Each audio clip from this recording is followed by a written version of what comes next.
Hi there! Today I'm going to be talking to you about kombucha, the history, the craze, and how to make your own. Kombucha is a drink that has grown in popularity over the past few years for its supposed health benefits.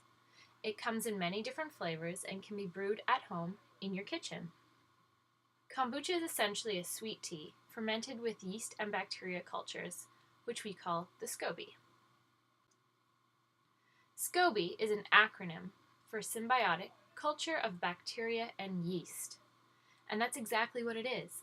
A SCOBY is a living home for the bacteria and yeast that transform sweet tea into tangy, fizzy kombucha. Kombucha is mostly popular for its supposed health benefits, which include detoxification, improved digestion, increased energy, immune health benefits, joint care benefits, cancer prevention, and weight loss.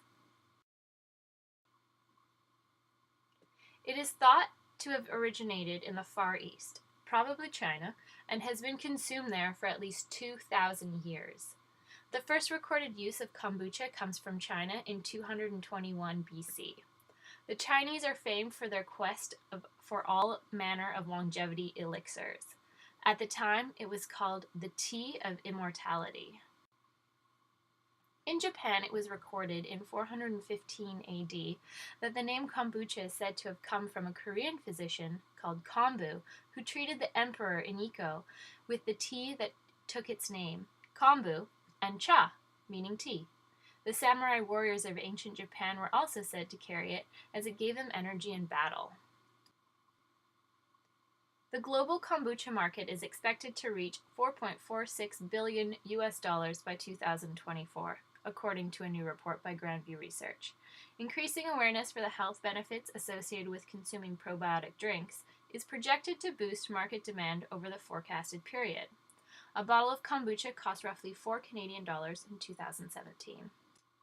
Brewing kombucha at home is a fun hobby that can save you money. Instead of paying $4 for a brand name kombucha, a liter of homemade kombucha costs roughly 20 cents to make. To make kombucha, first you need a SCOBY. You can purchase these online, make your own, or take a piece off of a friend's SCOBY.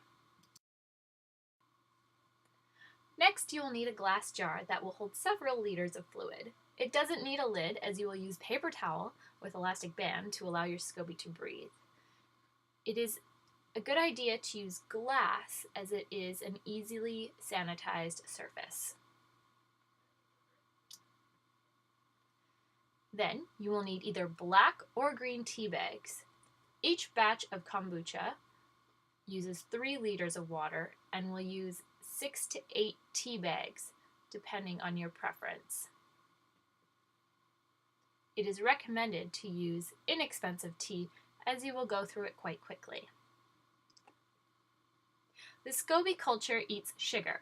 Each batch of 3 liters of tea will need 3/4 of a cup of plain white sugar. Other types of sugar can be used, but alter the flavor, so should be experimented with in a separate setting.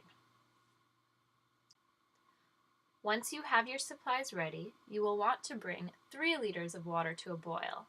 Add the 3/4 cup of white sugar and stir until completely dissolved.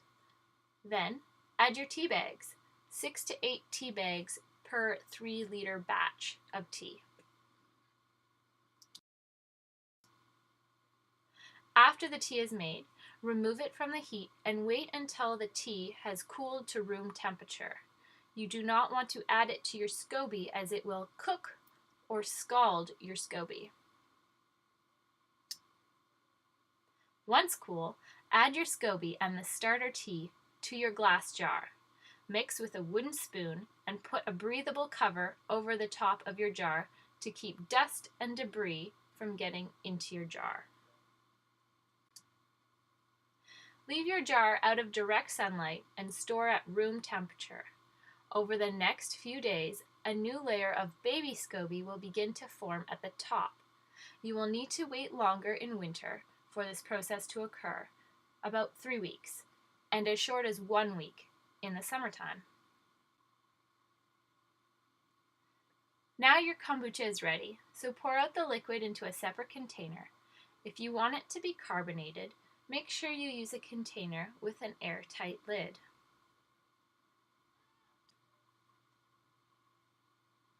This is the stage where you can experiment with different flavors or drink it plain.